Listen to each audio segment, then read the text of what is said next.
Bonjour, chers compatriotes.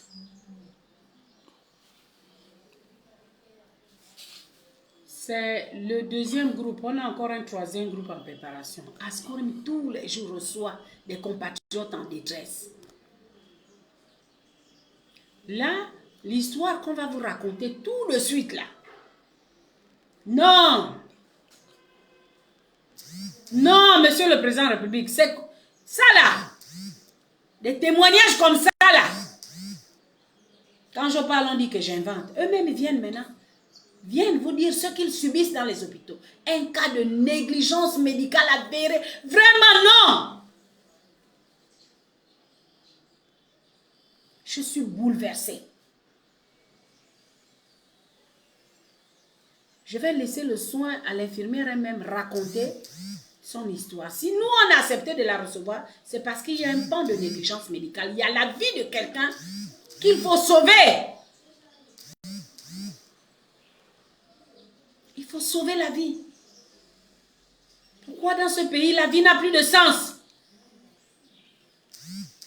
Voilà pourquoi nous avons accepté de recevoir cette compatriote. Écoutez-la.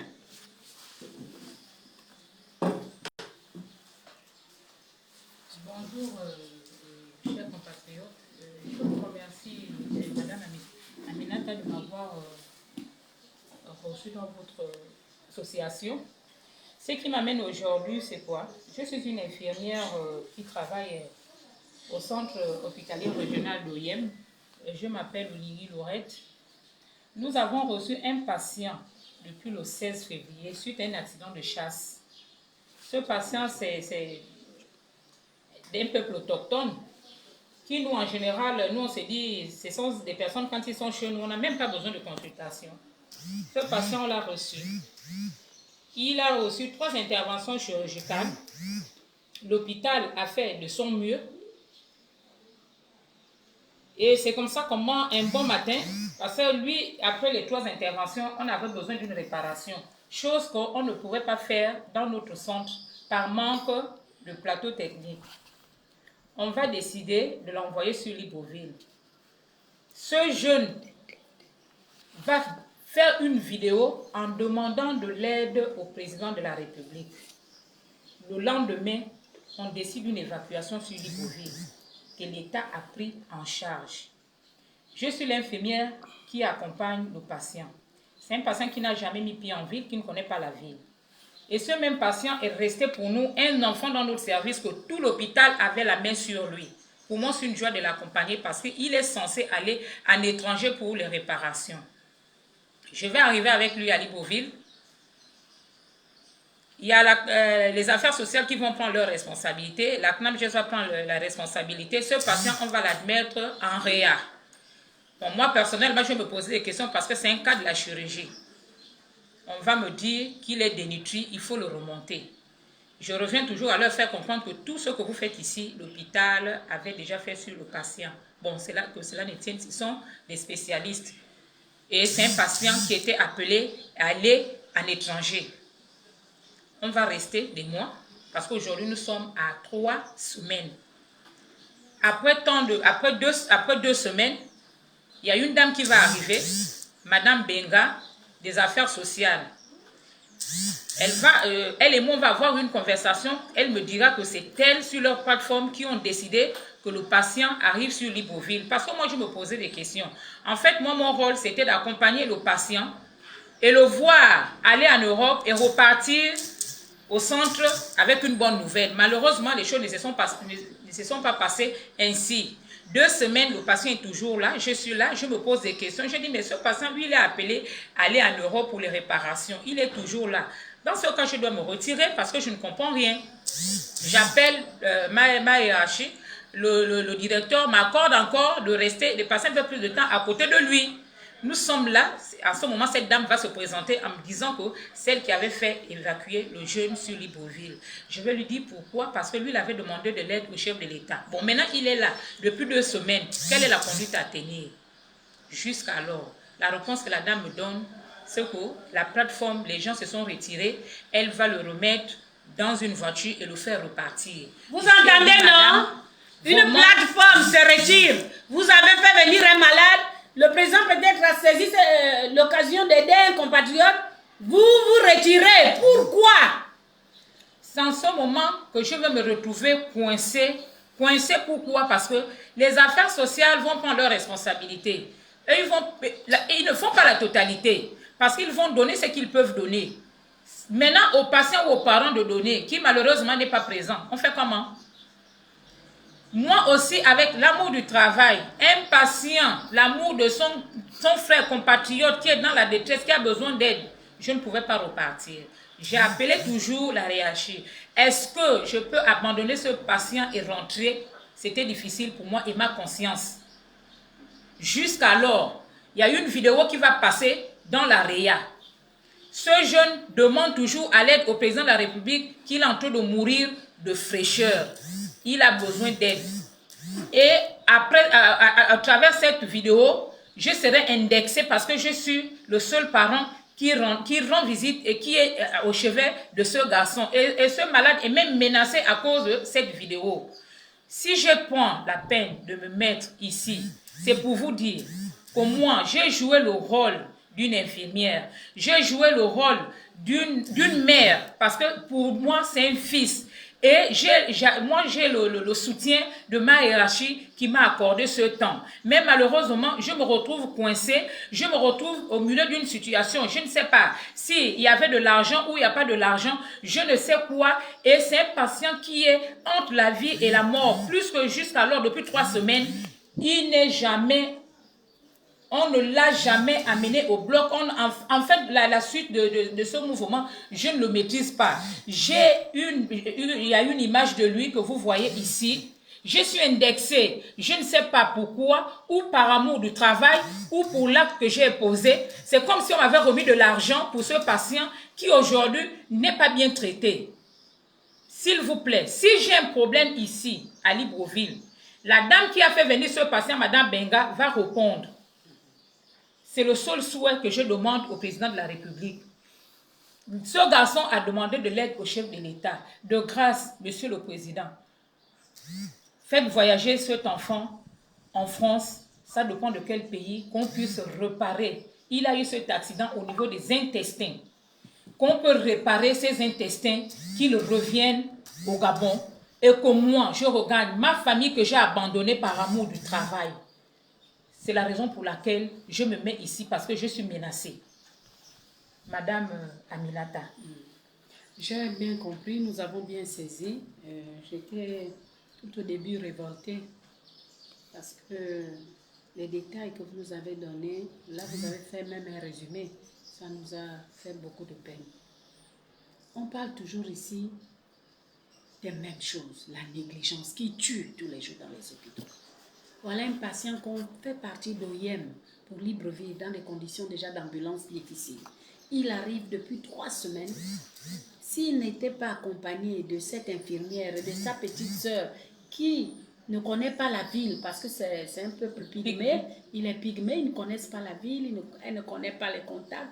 Donc elle arrive ici, il fallait que cette infirmière de temps en temps l'amène pour montrer comment on prend un taxi. C'est la seule famille qu'il a, cette infirmière qui l'accompagne. Si cette infirmière n'avait pas un cœur de mère, cette malade devait être abandonnée parce que là même pour le nourrir, c'est tout un problème. Vous nous avez dit que le repas qu'on lui donne aujourd'hui... C'est moi qui fais, je lui fais. Il ne doit pas manger avec fibre. Il ne mange pas avec fibre. Donc moi, je compose les repas à base de pommes de terre, de poisson. Et ça fait 3 jours parce que depuis qu'il est arrivé, qu'il était nourri par kit alimentaire. Malheureusement, des fois, il fait 4 jours par manque de voix. Il est là comme ça. Et moi aussi, étant presque aujourd'hui, je deviens son parent, puisque c'est un problème qu'on m'a mis sur la tête. Je ne peux pas aussi le regarder comme ça. Je fais des repas que j'amène. Qui aujourd'hui, j'ai même peur d'aller le nourrir avec ces repas-là. Parce que hier, quand j'arrive, on l'a amené un plat qu'il me dit non, maman, moi je ne peux pas manger le plat qu'on m'a remis parce que dans ce plat, il y a du piment à l'intérieur. J'ai dit comment ça? Il m'a présenté le plat, il m'a demandé de jeter ce plat-là. Il est là présent. Vous-même, un patient qu'on dit il ne doit pas s'alimenter avec des aliments avec fibres. C'est ça là qu'on l'alimente. pendant que je travaille avec sans fil. Demain, on dira que ce sont les plats que j'ai amenés à ce patient qui ont posé des problèmes. Moi, je ne veux pas que ça arrive là, parce que c'est sur moi qu'on met déjà ce problème-là. Je ne veux pas que ça arrive là. Que le monde entier, je prends le monde entier à témoin. Ce patient, je l'ai accompagné avec amour. Ce patient, je l'ai amené ici sous la couverture de ma tutelle, là où je travaille. Ce qui se passe aujourd'hui, j'ai dit je ne veux pas et je ne veux pas que ça continue comme ça, que ça s'arrête. Les gens qui l'ont fait venir prennent les responsabilités. Et il n'a jamais demandé de l'aide à une plateforme. Il demande toujours de l'aide au chef de l'État. C'est au président de la République de répondre à ce garçon. C'est ce que je voulais dire. Tout ce que nous souhaitons aujourd'hui, chers compatriotes, c'est de souhaiter longue vie à ce patient parce que s'il a déjà passé 5 mois, là on est dans le 6e mois, dans cet état, parce qu'on ne peut pas vous montrer toutes les photos, elles sont très choquantes, c'est que vraiment Dieu n'a pas décidé. Et Dieu, c'est lui qui détient le souffle de chacun. Que le personnel médical se ravise. Et on dit toujours, c'est parce qu'on ne les porte pas plainte que ces choses-là se répètent. Là, on est face au décès là, local. Là, voilà encore une négligence médicale. Là, le 3e groupe, là, ce sera encore une négligence. Ou quelqu'un qui est séquestré. C'est la vie de tous les jours à Skourim. C'est parce qu'il n'y a pas de sanction. Vous demandez à l'État d'équiper, vous demandez à l'État, oui, mais d'abord, quelle est votre moralité? Quelle est votre moralité? Comment ça peut vous plaire de garder quelqu'un en réa? Mettez le froid, il est là, il est sans soin, sans l'alimenter.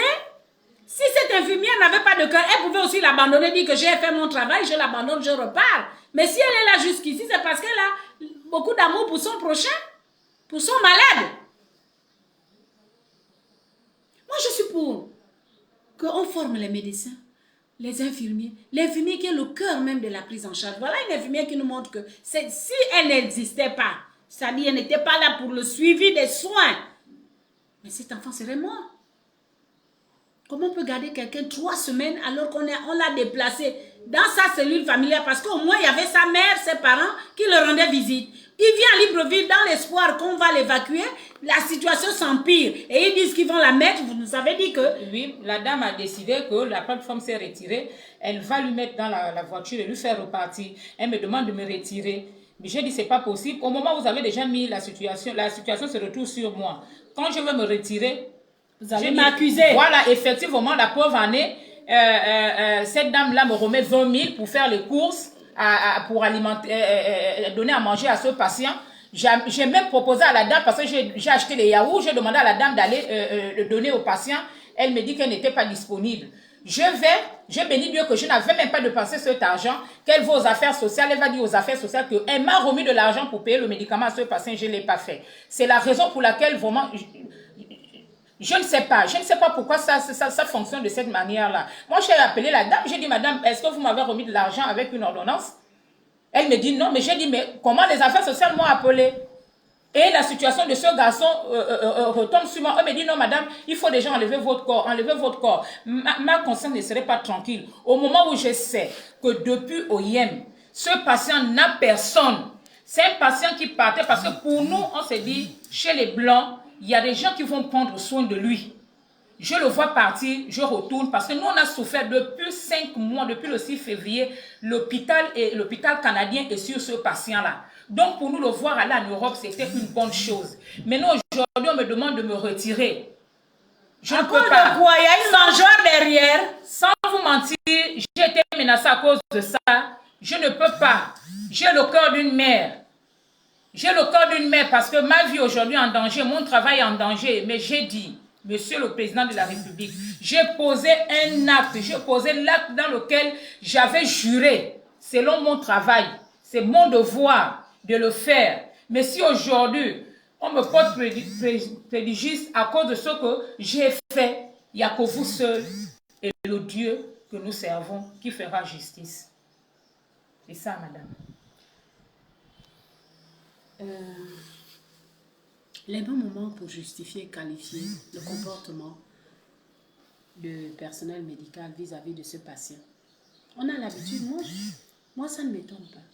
C'est le quotidien des malades dans les centres de santé, dans les CH. C'est le quotidien des malades. C'est le quotidien des malades. Là, on fait quoi? Là, on fait comment? On va le mettre dans... Maintenant, il est d'abord venu dans une ambulance. L'infirmière craignait qu'il ne tienne. Il a dit, je vais tenir maman. Il est arrivé, il a tenu. Maintenant, on va le mettre dans une voiture. Il paye un matelas. Ça, c'est une assistance sociale, une association ou assistance sociale, je ne sais pas, qui raisonne comme ça. Comme c'est déjà un déchet, on le met sur un matelas. Il n'a qu'à repartir, mourir en brousse. Est-ce que c'est bien comme ça? Est-ce que c'est bien? On vous a cité les noms, qu'elle réponde de sa responsabilité. Parce que si cette femme vient jusqu'à nous, c'est qu'elle a peur, elle est inquiète. Parce qu'elle se sent menacée. On lui dit, retire-toi de cette affaire. Mais comment une association de service social peut demander à une dame qui rend service, même pas service, c'est son devoir d'accompagner un malade. Même s'il est en fin de vie, même si c'est difficile, de l'accompagner, on lui dit, retire-toi. Qu'est-ce qu'il y a derrière? Elle se pose la question, qu'y a-t-il derrière ce malade? Qu'est-ce qui se passe derrière la vie de cet enfant? Parce qu'il est pygmée, qu'on doit le négliger, on doit le laisser mourir. Mais non, je ne pense pas, parce que ceux qui meurent aussi tous les jours là, à l'hôpital, là, ne sont pas des pygmées. Il faut changer le système de santé dans notre pays. Il faut le changer, mais pour le changer, il faut qu'on soit solidaire. Il faut qu'on dénonce les mauvaises pratiques qui nous tuent dans les hôpitaux. C'est pas sérieux. Moi, si j'ai accepté d'être là, elle pleurait, j'ai accepté de l'accompagner même pour qu'elle puisse parler, dire je suis venue, je sens qu'il y a quelque chose qui se passe, moi j'ai peur. C'est une mère d'enfant, elle n'a fait que son travail. Régler le problème de cet enfant pygmée qui se trouve en Réa, au CHU de Libreville. Là-bas même on interdit, elle me disait qu'il y a maintenant à l'ascenseur, il y a des gens qui se tiennent pour l'empêcher de rentrer. Sa vie est menacée, c'est ce que vous pensez? Oui, oui. Sa vie est menacée. À cause de la vidéo qui est passée. Vous entendez? On l'a menacée. Je suis arrivée, il me l'a dit. Mais moi, on a dit que j'étais responsable de tout ça. Donc, c'est comme si quelque chose arrivait au niveau de la REA. Je suis responsable de ça. Mais je refuse. Devant le monde entier, je refuse. Et je dis, si quelque chose m'arrive, moi, je verrai la personne qui a fait venir ce patient. Ça tout traumatise cette situation. Hier encore, on nous signalait qu'au CHU de militaires là-bas, il y a un patient qui est là-bas, il faut la caution. Tout ce qui passe là, même avant le CTRI, c'était monnaie courante. Pour aller au bloc, des médecins payés par l'État. La CNAMGES prend en charge les soins. C'est-à-dire, vous posez un acte, on vous paye au bloc, tout ce qu'on fait sur un patient. Mais lui, eux, ils avaient instauré une prime spéciale. Donc, pour t'amener au bloc, tu dois d'abord payer le médecin cash. Tu dois le payer. Mais pendant qu'on est dans la restauration, non, ils ne veulent pas changer de mentalité. C'est toujours là, les mêmes pratiques. Il faut payer le médecin avant qu'il pose un acte sur toi. Alors que cet acte devait être comptabilisé pour que la CNAMGES prenne en charge. Mais ils font d'abord payer le patient. Ensuite, ils vont facturer ça dans les factures de la CNAMGES. On dit la CNAMGES nous doit, on nous doit. Pour quel service? Vous faites quoi? Qu'est-ce que vous faites sur les patients? Il y a quoi? Quel résultat? Ça là, les pays où il y a une assurance maladie, on traite les gens comme ça. Et vous réclamez les primes. On n'est pas contre. Le pays nous appartient. Tout le monde doit manger à la sueur de son front. Mais pas comme ça, sur la vie des gens. Vous laissez vous enrichir sur la vie des gens. Ici, le président de la République, il faut réagir. Il faut réagir. Nous croyons en cette transition parce que nous voulons que le pays fonctionne bien. Le Gabon ne mérite pas ça. C'est un beau pays. Il y a de l'argent. Chacun peut gagner ce qu'il mérite. On ne veut pas tous être des ministres, des directeurs généraux ou quoi. Non. Chaque Gabonais doit manger ce qu'il mérite. Si tu es cultivateur, tu cultives. Si tu es femme de salle, tu le fais. Si tu es... Chacun à son niveau. On peut le faire. Comment on peut abandonner quelqu'un comme ça en réa seul? On demande à l'infirmière qui l'a accompagné, retire-toi de ça. Oh!